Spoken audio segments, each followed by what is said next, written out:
Welcome to the Self-Consciousness Podcast. So cheesy.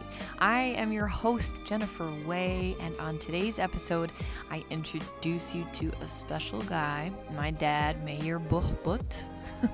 We say Bubo in America. Don't ask me why. He doesn't really know anything about my podcast, yet I did steal his phone and made him follow my podcast on his apps, so hopefully, although, yeah, I don't know. He'll listen to this one. Hey, Dad. Anyway, I came down to visit him and my stepmom for the first time in a couple of years, and just to get some tropical weather, some kitty cat time, and other really fun adventures. I was psyched to produce my first remote recording, so woohoo! And speaking of woohoo, today is my birthday. So thank you for listening to a perfectly self-involved episode. Thanks again for tuning in, and enjoy a song my dad picked at the end of the episode. See you inside, guys. So welcome, Dad, Father, to the Self-Consciousness Podcast. I like to say that this is about spirituality and anxiety mixed together. Well, since I don't have any, you don't have to worry about it. What? Spirituality or anxiety? Or neither. That's true. I don't know where I get that from. I definitely don't get it from you. But there are a couple things that I do believe I get from you, which is this sort of mystic, psychic stuff. And I know that we've talked about it a little, and it always seems to be a part of an understanding that you have, that that kind of stuff sort of exists. You right. know what I'm talking about? You'll know what I'm doing if I pick up the phone. I grew up knowing that my sister believed in certain things, my grandmother always believed in certain things, and the atmosphere at home was always based on, I had that in my dream, or this person just talked about it and it happened, or something like that. There was always something like that going on. Yeah. And it's still going on as far as I know. So. Yeah, so it's not like something that people are like, that's not real. Well, you just didn't grow up. Whether it is or not, who knows? But yeah. the fact is that when my sister said, for example, I had a dream that what's her name came over and she told me she was sick, blah, blah, blah, and she died the next day, you have to start believing in something. Wow. Wow. When my grandmother would say, don't do that because it's a bad omen. You knew that you shouldn't do it, because my grandmother was a very brilliant woman. Yeah. So that's what was her name? Esther. Esther. Is not your middle name? No. No, that's Jacqueline's. No, hers is Alexandra. Her middle name is Alexandra. No, but your Hebrew name is Esther. You told me that one time. No. Jacqueline's Hebrew name is Esther, I think. Okay. Mine is Simcha Adar. That's right. Simcha, which is my mother's mother. Oh, that's right. Oh. Yeah. I didn't know that. Oh, yeah. You heard it here first, everybody. So did I. Yeah, Simcha was, Simi, my sister Simi was named after my grandmother from my mother's side. Okay. And we gave you that name as well. Yeah. Do you remember, can you talk a little bit about kind of your early memories with your grandmother Esther, and any kind of the sort of practices that she did, or...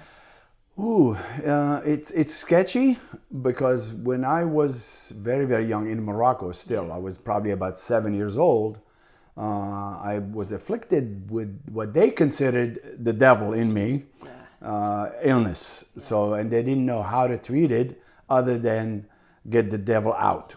Mm-hmm. And I remember events where they bring this woman in and talk to my grandmother, and she was like voodooing to get the devil out of the house and out of this. And she suggested I raised a chicken. I remember that, and then sacrifice it to the devil.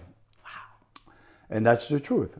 And I was 7 years old, so I did whatever my parents did. So they brought me a little chicken. I raised it up until it was about that big in the roof of our house in Morocco. Yeah.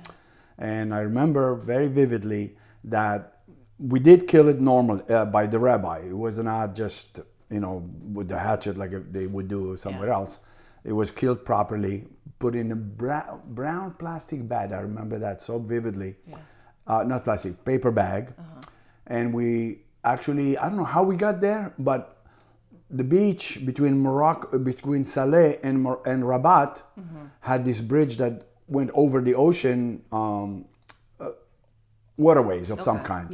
And I remember so well that we got on top of the bridge and flung it into the ocean. The whole bag as is. So for the devil to take away my illnesses. So did it work? I don't know. Well, I was cured eventually, but I don't know what the reasons are. There were other things that my grandmother will go and she was reading tea leaves. Oh. And she'd wake me up in the middle of the night and get her cup upside down, get all the things. I remember that. And then she, for some reason, will take me from room to room and knock. And at night, I mean, this is the middle of the night. She'll wake me up. And we went to scare off the devil. Oh my God. It's weird, but that's what do I know? I was 7 years old, I don't know. So she would just do that with you or anyone only else? Because I'm the one who was sick. Oh. And the illness was eventually diagnosed as what they called hemichorea, which actually is a real illness, or chorea minor, depending on which one. Eventually it was diagnosed. When we got to Israel, we got inflicted again with the same thing, and they believed that's what it was, so the same thing all over. So they didn't take me to the doctor for 3 months. I sat in the house like a little guy. I was about 9 years old by then, or something like that. And the illness actually, basically, it was a nerve illness. So you couldn't move your hands, and I just sat down, like a little dummy, until what saved my life was my teacher, who cared and realized I wasn't coming to school for a reason. What the heck? And we didn't have buses or cars. And this was in Morocco? No, this was in Israel already. Okay. In 1955, 56, in that area. He actually came to my house by foot. There's no buses or anything like that. You just walk about a mile, 2 miles. Walked from the school, after school, came over to my house and wanted to see why am I not going to school. And he sees me sitting there, practically gone. Oh my God. I don't know how he managed to call. We didn't have phones or anything like that. Somehow he managed to get an ambulance to come to my house. They picked me up. They took me in on emergency basis. They drove me all the way halfway to Tel Aviv's major hospital. In the middle, they stopped at this specialist who was a nervous specialist. And he checked me out and everything and forwarded the information to the hospital. When I got to the hospital, they put me in there, started putting me on medicine and everything.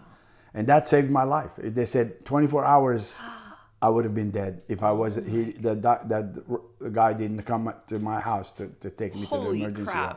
Yeah, I would have been dead. Do you remember his name? I do not know his name. God. I think it's teacher. Tobul is his last name, but I'm not 100% sure because there was a Tobul in Morocco as well. But I'm not really sure. But he saved my life. Mr. Tobul? I don't know. No, just teacher. Thank you. The teacher. You're not kidding. Yeah. And I was in a hospital in Tel Aviv. This is like in the middle of no transportation, only public transportation. You had to walk 7-8 miles to get to a bus stop or whatever. And my mother had to come. I was there for 3 months. And my mother used to come every couple of week or 2 weeks and come visit with me and with my sisters. What did you do for 3 months in the hospital when they weren't visiting? I was first of all, you couldn't move too much, because it was a nervous effect. If you told me to button my buttons, my hands would go like this. I couldn't do it. I couldn't concentrate on pinpointing anything. So they gave me medicine, and I was always in bed. But when I started getting better, I was helping the nurses. I remember so well helping him with giving infusions. Really? Not myself, but helping him with the machine and letting go of the fuel. I was a little kid, Yeah. but they loved me so much. But after 3 months there, they in love with me. Wow. And I used to help them make the beds up for this. That's what I did for a couple months. Yeah. Until finally they released me and I came home. My mother didn't know what, I didn't have any clothes or anything. Yeah. So she bought me, I remember the first time in my life that I wore a jumpsuit. It was so big. It was but what's good about it had rubber footing, so it didn't matter how big it was. Oh my God. That's And so funny. they brought me, not only that, I got fat. I was the fattest I've ever been in my life. Yeah. I was so chubby. Everybody was making fun of me when I first came home. So Oh my God, because nobody saw me for 3 months except for my mom. Oh my God. And that was it. So I went out there and got better. Yeah. But you know what? The funny thing is, when I went to the kibbutz to live, after a couple months there, I got it again, this stupid thing. Really? Yeah. I got it When again. did you go live in the kibbutz? I lived in 1957. So a couple years after that. 57. Well, we arrived in Israel 55. So 56, we probably had that problem. Between 59 maybe is when I went to the kibbutz, actually. Oh, okay. 50. I have the address somewhere. A picture from there too. Yeah. That once we got to the kibbutz, for some reason I got it again.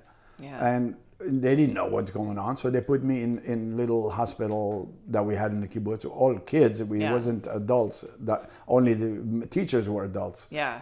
And after a while, I got home again. I got better, and now really basically it. When I got home from the kibbutz, that actually kept me out of the military in Israel. Yeah. And in the military in America. When I first immigrated here, I was drafted. Yeah. I was drafted, and I brought all my documentation from the hospitals. Yeah. They said, go home. Oh my God. So I was discharged. So interesting. Yeah, if you think about it, like how that changed your life and how that was such a big part of your life. Oh, it's unbelievable. The thing is, they always said to me that this kind of illness, by the time you reach maturity, 18 years old, it'll just dissipate or go away. You'll never come back again. So thank God it hasn't. Wow. Did you notice any difference between like what your life was like before all of that and then after? Or do you feel like you changed? Like anything, No, I think one of the things that I know about myself, I learned from all my family members. That because of my illness, probably, it leaned in my direction. Mm-hmm. I was always loved by everyone in my family. Yeah.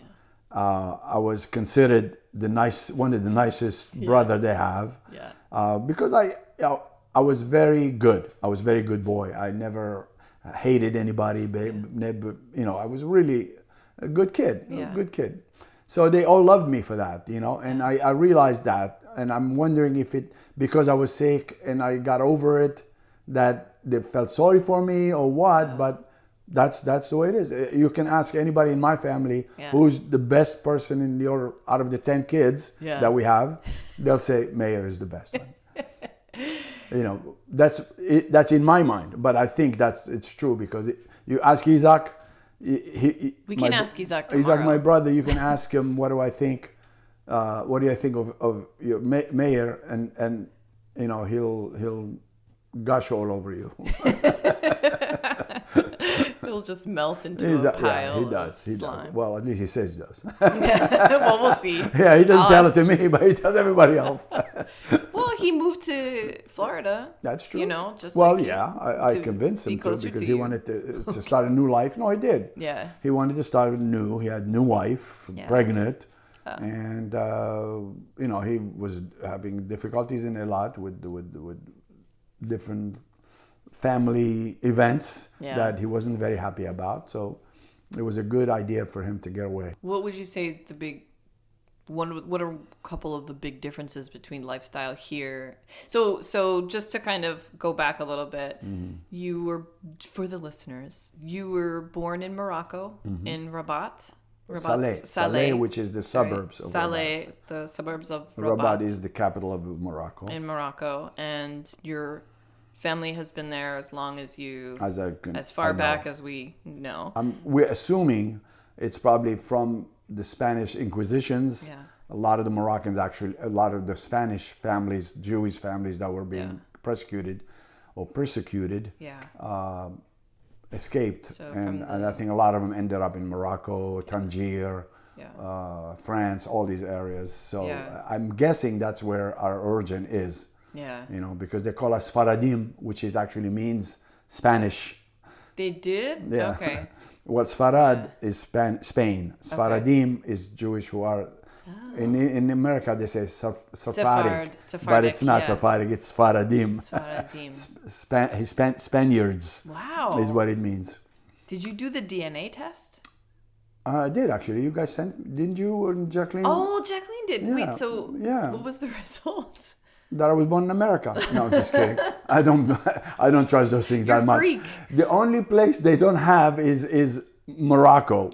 It's like 3% or something. 1/10 of 1%. But in Italy and Spain and France and Bulgaria, I don't know. It's like weird. Southern Europe. Because, you know why? Because those systems work if there are multi applicants that are from the same region. That's all it means. That they have, let's say, 1 or 2 molecules that are connected. That's the only time. So if they don't have enough people applying, you're not from there, period. That's true. You know, they cannot compare it to anything else. Yeah, that's interesting. I haven't gotten the DNA stuff done. But I mean, I think what it looked like from what I remember in yours is a lot of it is just Southern Europe. Southern Europe, Eastern in your case, Europe. In your case, because of your mom's side of the family, you'll probably have a lot more history. Eastern Europe. Because most of the history that they have in these programs is based on immigration information that came to this country. That's most true. of it. Yeah. And I came into this country too old to have a history, and I was the only one that came. Yeah. It's not like my whole family got picked up and came over in the 1800s, you know? Yeah. So that's the difference. And you'll have a lot of information for yours, actually. And you might have a little bit of mine included. I used to be paranoid about having that information with a company, and then I was like, well, I guess it just it's doesn't there matter anyway. At this point. It's not you. I know. The thing is, it's not really you. It's your blood, or your, it's what they go by. So it could be a million of the same style of blood. They don't know who is who. I told you that I remember being in New York City years ago when I think you and I had started this documentary that I wanted to do about our family and kind of like the history in Morocco and kind of the story of the Moroccan Jews emigrating to Israel or becoming refugees and moving to Israel. Right.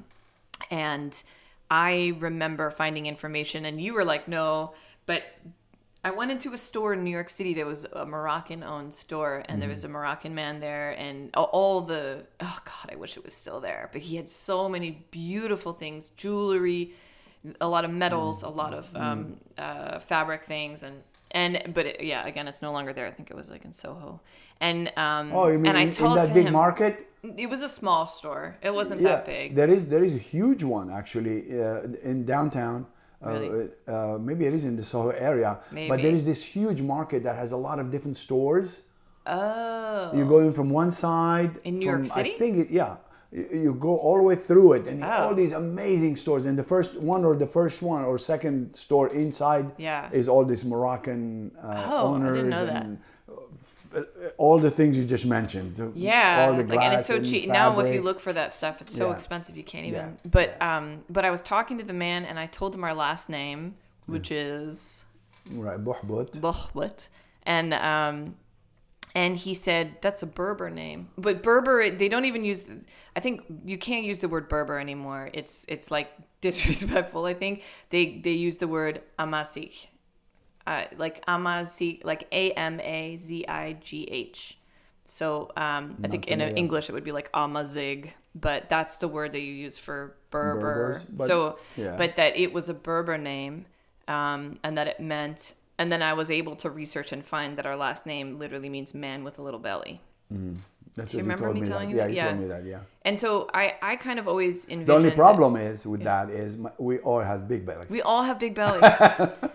But it really means like men with a little extra. Right. Like well, we're cute, we're just a little chubby. It's remember those days, if you didn't have a nice big belly, nice chin, you were nobody. When you married somebody, oh, you were so beautiful. I would be. This thing was up to here. So this is up to menopausal here. Jennifer with her chin hairs and her big belly would be perfect. It's what a lot of the songs about love and marriage is how he was so beautiful. He had this big thing and a big pipe beard in his mouth and his belly, and he was sitting down on his coat. That's what sounds like Santa, like romance with Santa. Pretty much, I guess. That's so but weird. That's what they considered beautiful. So at funny. the time, yeah. Well, yeah. I mean, I always. There's a song. Like, there's a song. I'm gonna sing it to you actually. Okay. Okay. In Arabic. Okay. أيما بنانا ايش عملت انا البنات كلهم جوجو ما بقيت غير انا سكوت سكوت يا بنتي دا بيجي العروس جالس فوق الكرسي تايك مش بشي. And the simple translation is, "Oi, my mother, Banana." Her name was Banana. What have I done? Yeah. All the girls in my neighborhood have already married, and I'm the only one. So her mother said, "Hush, hush, my daughter. The groom will be coming. He will be coming on a beautiful coach." Oh, coach. With his beautiful pipe in his mouth. Wow. Oh my God. That's so interesting. Thanks, Isn't that cool? That was really like, what a It's treat. just a song we used to sing all the time. Yeah. Even, now remember, I was born in 1946, grew up in Morocco until about 7 or 8 years old, but I still remember this stupid song 75 years later. God. Wow. Do you remember any more? Huh? Do you remember any more? We used to make joke songs. Oh, okay. قخي ما يختيس دار قخي تحوسيت والاتطاف نويس حسيت. What the heck is that? It's making fun of a dialect of uneducated Moroccan family. Wow. And the story of this is so funny. It says, "Hey, Keke," is the person's name. Have you not noticed the house of Keke got robbed? Yeah. And the cats in the sewer farted. What? Oh my God. That's the whole thing. That was it. That's wow. Well, I get it. 7 or 8 years old. It's amazing that you remember that. That's like. And yeah, that's one thing I do remember. I remember growing up in Israel, we were all mixed. I mean, talking about the melting pot, I think New York is not the melting pot. Yeah. Israel is. Yeah. We had people from Iran, Turkey, India, Iraq, Iran, I mean Morocco, Tunisia, Algiers, everybody. Yeah. But we were all growing up about the same time. Remember, Israel was not created until 1948. Yeah. And by then, all the Jews that were from these, desperate countries, including Europe even, came all together to Israel all at the same time, more or less. Yeah. And so we all learned each other's languages, just words here and there. And up to this day, I still remember words in Iranian, Indian, what else? Turkish, and songs too. Yeah. In those, up to today, I still know some of those, and it's funny. And that's all right. I remember. Yeah, no, I remember you had us, you're still listening to a lot of that music too. Yeah, I do. Like you're still more Arabic. I do. Yeah. So you speak. Your first language was Arabic. First Arabic, then French. In schools, we only studied in French because the French was ruling Morocco at the time. Yeah. Then I had to learn Hebrew. Yeah. Then I came to this country. I had to learn English. Yeah. And I picked up a lot of Spanish, which is true. Yeah. And which is true. Yeah. Just so you know. And I've No, it's amazing how much Spanish No, I'm sure. If I want to take a class in Spanish right you now, speak 3 other languages, you're going to figure it out. Yeah, exactly. Yeah. If I decided to take a class in Spanish, let's say in college or high school, they wouldn't know where to put me because I know too much for the first grade or the first class. Yeah. So they'll have to put me in the second, but maybe not, maybe the third. I don't know. Yeah. So because I can figure it out. If I don't know it, I can figure it out because of my French background. Yeah, that's right. So, I remember I was living... I know that pantalon is in Spanish, but in French it's pantalon. Pantalon. Yeah, I know, right? It's very easy. It was funny. I remember when I used to work in France, and I remember you called the office once, and you were like, bonjour, and then they were like, oh, and they stared talking really fast to you, and you were like, no. Yeah, because I can fake it really well. Yeah, me too. I feel like the accent I can always fake. I wanted to ask you about the kibbutz. Mm-hmm. So I'm fascinated by the idea of kibbutz, communal living in any way. It's unbelievable. And they should do it today in this country. Really, they should take all the homeless people, build them in a beautiful kibbutz, get bathrooms, rooms. Have you seen the movie Nomadland? You should see that. Nomadland. I think it's on Hulu. It was like nominated for an Oscar. I don't do Hulu. Okay, that's okay.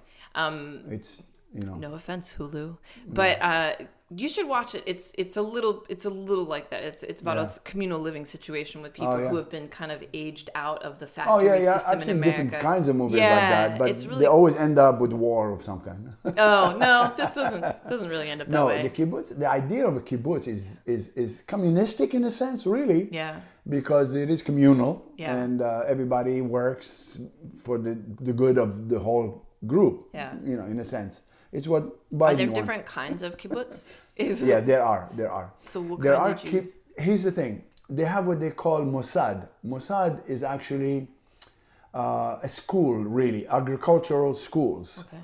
That you only kids and the adults are all teachers and educators. Okay. So the kids live in their own dorms and things like that, and we're overseen by the adults. Okay. The adults will create, our schools, our work. Let me start by saying when I went to the kibbutz, when I wanted to go to the kibbutz was, for the longest time I lived in Israel. We ended up being very poor. My dad couldn't find a job. We didn't speak the language. It was very tough. We'll talk about that though. It's unbelievable. So. The reason there's a lot of anti-Moroccan and there was a lot of anti-Moroccan, at that time we didn't notice in Israel, it. The kids, we didn't notice it. But I wanted to go because I didn't like that I wasn't learning. I had enough brains to realize that the only place I'm going to learn really to be somebody is if I went to a kibbutz or a place where they have good education systems. Yeah. So I was smart enough to do that, and I decided. And not only that, we couldn't afford shoes to go to school with, so I didn't go to school. I didn't have shoes, and my mother wanted to buy me one from the flea market that were really for the poor people, quote unquote. Yeah. And I said, no way, I'm going to wear those things to school. So I didn't go for a month. Finally, she said, you know what? Let's go apply and see what happens. So they took me. We applied in one place, and there was this kibbutz. It's not really a kibbutz. It's a youth center that gathers up all the youth from all over the world, basically, and from Israel as well. And it's all young kids. Is this around Tel Aviv? No, this is actually in Haifa. Haifa, okay. Kiryat Tivon is the actual town. Okay. And it was called Ramat Hadassah.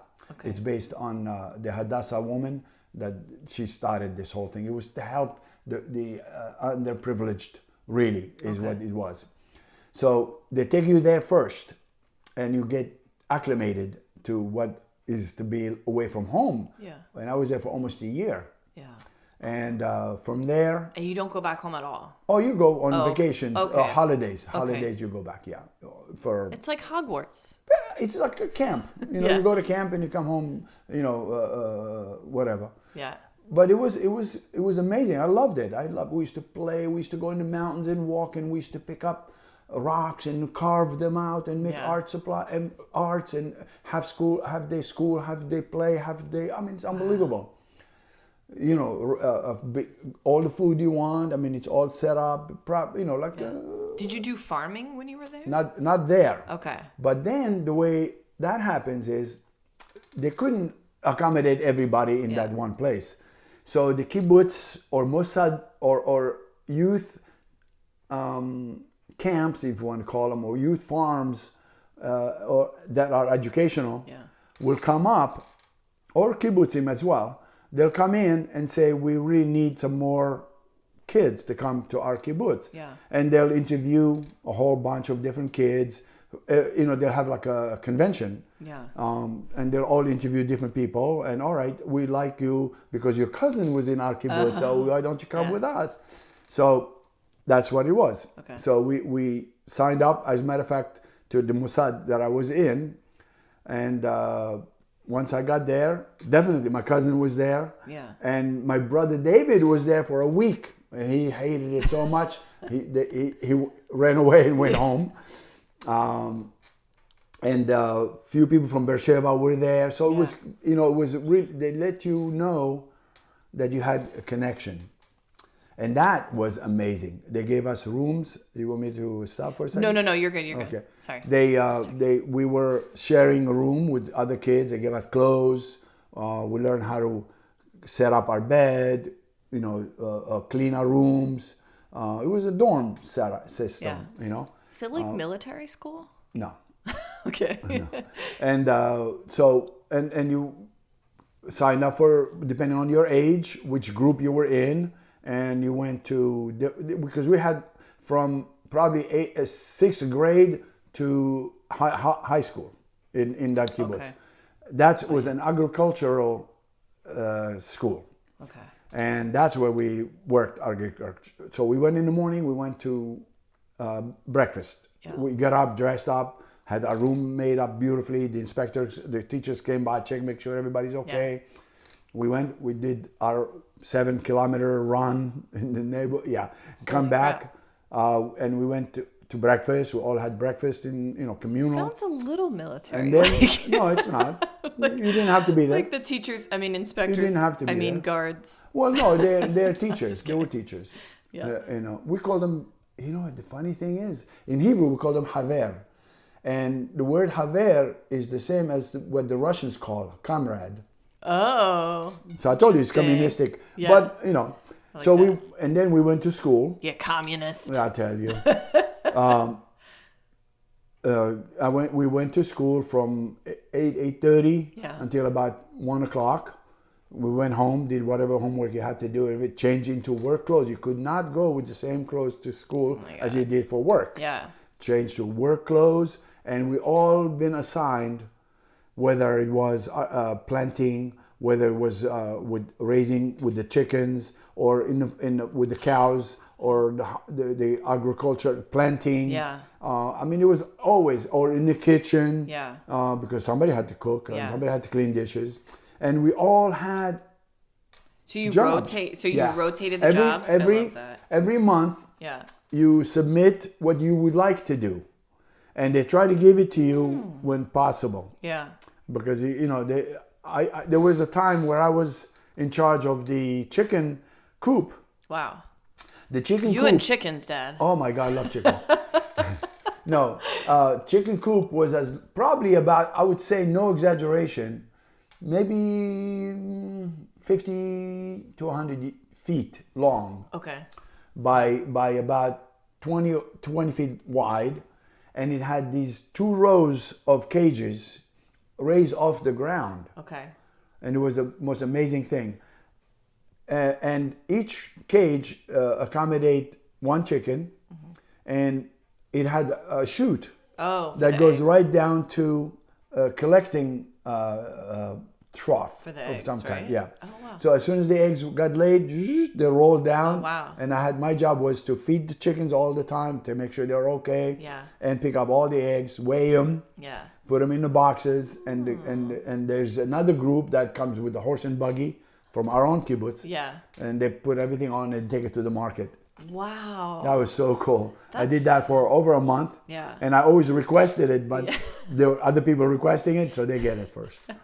Then I worked in with the cows. We had to milk. We didn't have many. We have like about, I think it was 4 or 5 cows. That's all. We have a couple of horses, and we milked the cows in the morning by hand. Yeah. Accumulated all the milk, put it inside refrigerated boxes, and it was the most amazing taste of product. I've heard that. There's nothing like it. Unbelievable. I've heard that. We used to scoop out of the jerry can, they call them. Yeah. Put them in the cup and you drink it. And you say, oh my God, Yeah. it's so good. I've heard. It's so good. I love that so much. I look at that kind of a system, and I wish my kids could experience something like that, because They can. I feel like I know they could. I could. My send them brother over. Gabi Yeah. right now works in one of those things. It's a school. Yeah. But not only is it a school, they've encompasses now public school. So people that don't want to send their kids to their neighborhood school will send them to the kibbutz for school. By bus, Yeah. they have to pay. Yeah. But that's okay. Sure. It's worth it. And Yeah. a lot of kids are doing it. A lot of families doing it. From Beersheba, it's about 7 kilometers away. Okay. And I don't know that measurement. Kilometers is about what? A little bit over half a mile, I think. Okay. Yeah, let's call it 6 miles, Yeah. 5 miles. And they take the bus, they go all over there, they go into the school. But Gabi has a house there that he lives there because he is one of the management maintenance. He is in charge of the maintenance. Nice. And his wife and kids grew up in there. Yeah. Went to school there. So it's exactly the same thing. It's called the Mossad or Havat Haklaut, agriculture co-op, if you want to call it that. Yeah, no, but only the kids. Yeah. Only kids, and the adults don't do any of just work. manage them. Yeah. And teach, of course. So I feel like It's so cool. I feel like those kinds of, like, we wouldn't experience sort of like ADD or a lot of the things that because there all are those people things, doing things every day. all those things are made up by psychiatrists, and that's the problem, because nobody knew it. The only time only time they knew what ADD was is when it came with 2 ADD 3 equals 5. What are you talking about? Add. Oh my God. Welcome to Mayor Bolbot, everybody.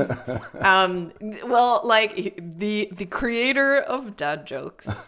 No, but like I think because it's like more of a natural state of existing, and you're waking up, you're running, like first thing in the morning. Right. What a wonderful thing. And then doing these jobs that you're working together and you're switching around. Like I feel like that is what young minds need to stay active, to stay engaged. And it's like we just don't have that, let's put them in a room for 8 hours and let them sit. Like I feel like just the nature of it is just so much different. It's absolutely right.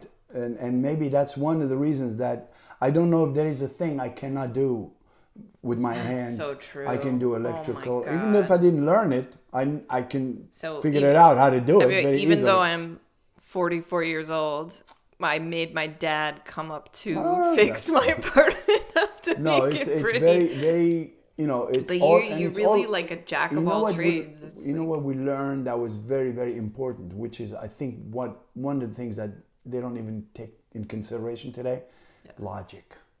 If you have logic, it's amazing what you can accomplish. Yeah. If you're a logical person and you know that this belongs like that, and it's like this, you want to say, oh shit, that doesn't belong there. It belongs there.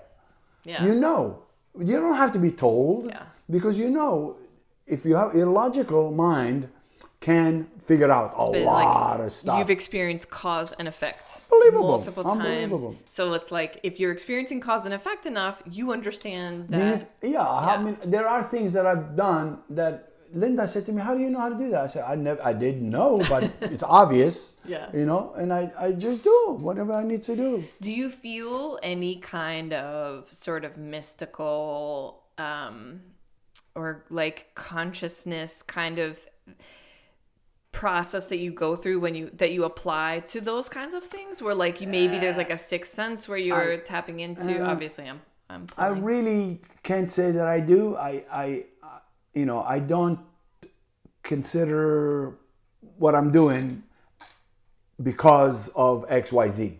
I do it because I do it. Yeah. You know? So when I don't know, something's stuck somewhere and in that pulling, she can't figure it out. I say, hold on a second. I'll go over there, boom, boom, boom, and I'll take it out. So I don't know if that has anything to do with spirituality or anything like that, but so that's the only difference. I think about everything. That's it. And well, in your case, I mean, your mind is so wide open. You know, it's like big, doors. You know, so you have to accept what's coming in. Yeah. Then sometimes you have to let it out, but sometimes you don't need to. Close the damn doors and just be who you are and forget about it. I like the doors open though. I need that breeze. You don't need it. You just think you do. It's good to have it. If it makes you feel better, that's great. I just want to ask you, this is just like I should have asked before, but when you say, when going back to when you were a kid and when your grandmother was kind of like helping, so she was... so she read tea leaves, and I know she kind of did she was like a midwife as well, right? Like in the town. Like she was the only midwife. Oh, really? In all of our neighborhood, wow. There's not one woman that gave birth without my grandmother doing it. I'm serious. So that's what that was her thing. She probably delivered over 1,000 children in her lifetime or more. Oh yeah, she was so great. Was that her main thing? Did she do other things besides that and like tea leaves? Well, yeah, when people had problems having babies, fertility. Used to come to her, okay. And I don't know what she used to do. I have no idea. Is there anyone in the family? Come look what I'm doing. I don't think so. Exactly. But she used to do all kind of thing and then give them some little packages, herbs and stuff. Yeah, and I don't know how. When you said the word devil, I mean, obviously that's like, we're looking at this from like 2021 perspective. It's not devil, it's more like spirit. I would say bad spirit. So like how did they like define those bad spirits? Like what was like a characteristic of something like that? It's not the Judeo-Christian devil that everyone hears about. No. But it's just the way we can describe it for today. It's more of a spirit, bad spirit that enters you. To make you sick. That's how they saw about it, and the only way to get it out is what's the other word they use? The Christians. It's almost like this transference, the Christians say transfiguration. No. When they want to exercise. Oh, exercise. That's what they were trying to do. Yeah, demonic possession. And another thing is, it's like in other shamanic traditions and other. That it's basically there is a little bit of a sort of, they describe it as a crack within you, and it's easy to attract those kinds of things, especially if there's a lot of light in you. And so someone who has a lot of light is going to attract just... Meir, you know what that means in Hebrew? No. Light. Seriously? What is the word or? Okay. And Meir, gold. Maker of light. Meir, lights up. Wow. Well, you didn't know that? No. How can you not know I thought that? it was like Golda Meir. That's the only thing Well, no. In her case, her Meir probably used to be Meirovich or something like that. Okay. And she changed it to Hebrew Meir, but hers is last name, mine is Firmus. That's right. Yeah, so she created that name. Okay. I was born to that name. Yeah. Actually, the reason I was named after, when my mother was pregnant with me, she always had pains and stuff, and she always said, Rabbi Meir Ba'ala Nes will help me. Rabbi Meir, maker of miracles, help me. Yeah. And so when I was born, she gave me the name Meir. Wow. Named after a rabbi. Oh, wow. That's so cool. Because I'm probably one of the few that are not named after somebody in our family. Oh. Oh, wow. Yeah. Ami is after one. Gabi is not actually. David, I'm not sure either. Isaac is after my grandfather, Esther's husband, or my grandfather. Ami is my grandfather from my mother's side. Okay. Simi is from my grandmother from that side also. Awesome. And who else? Fanny, no. That's it, really. Paulette, do you have any desire to go back to Morocco? Morocco? I've been dying to go to Morocco. I'm go. going to plan on it. Oh, I'm going to go. Okay. I'm going to go. Right now, they're opening it up a little bit more. Yeah. I was ready to go a couple of years ago. We were thinking of going with my brother Isaac, myself, and David actually at one time. Well, Dad, thank you so much for talking with me today. I know like this is our vacation, and I don't know. I thought it would be fun and interesting to have. Well, I hope you had as much fun as you expected, and thank you for listening to me. Yeah. Since we don't get a chance to do this too often, not even on the phone. Only when I'm working on a project, really. Well, that may be a change from now on. I know. Well, all right. It was I love fun. You. And don't edit too much. My first face-to-face podcast recording, because everything has been over Zoom. So it's like, it's nice to sit with you and look at you and talk to you. But all right, thanks, Dad. Well, here's the Zoom screen. I know, right.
حملتيني وبشقى للدنيا جبتيني يما بحليبك حيديني ما كنت نعيش بلاك عمري ما ننساك يا ماما يا ماما عمري ما ننساك عايش في الدنيا غير برضك يا ماما عمري ما ننساك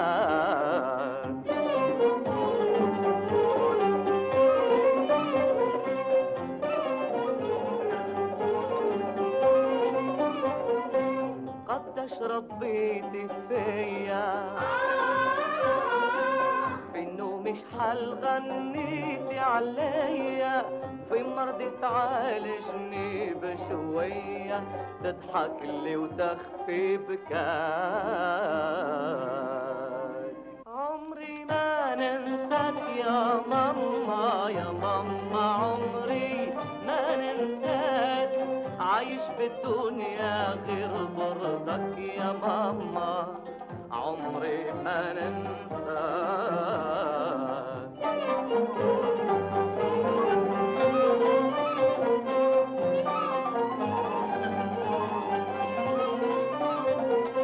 يا ما بكيتي في الليالي بعد نتلف وانت عليا تلالي لا تشكي وصبر على هبالي يا عزيزتي يا محلاك عمري ما ننساك يا ماما يا ماما عمري ما ننساك عايش في الدنيا غير برضك يا ماما عمري ما ننساك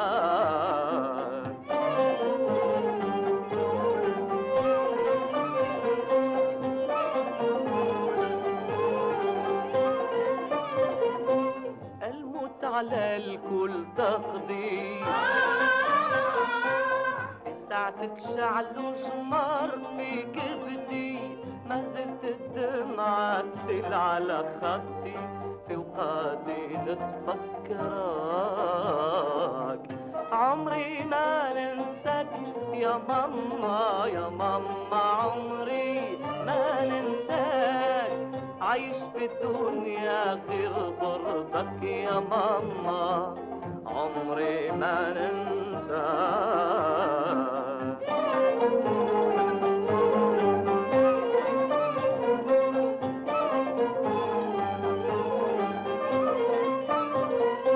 أبكيت وقلبي حزين يا ماما، غيرك ما يلحنين. نتوحشك ونقول وينك وين، أجيني غير نراك. عمري ما ننساك يا ماما يا ماما، عمري ما ننساك. عايش في الدنيا غير ضربك يا ماما، عمري ما ننساك.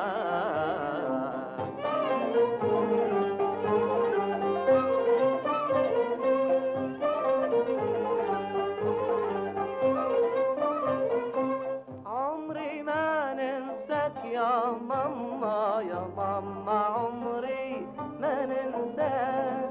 عايش في الدنيا غير برضك يا ماما، عمري ما ننساك.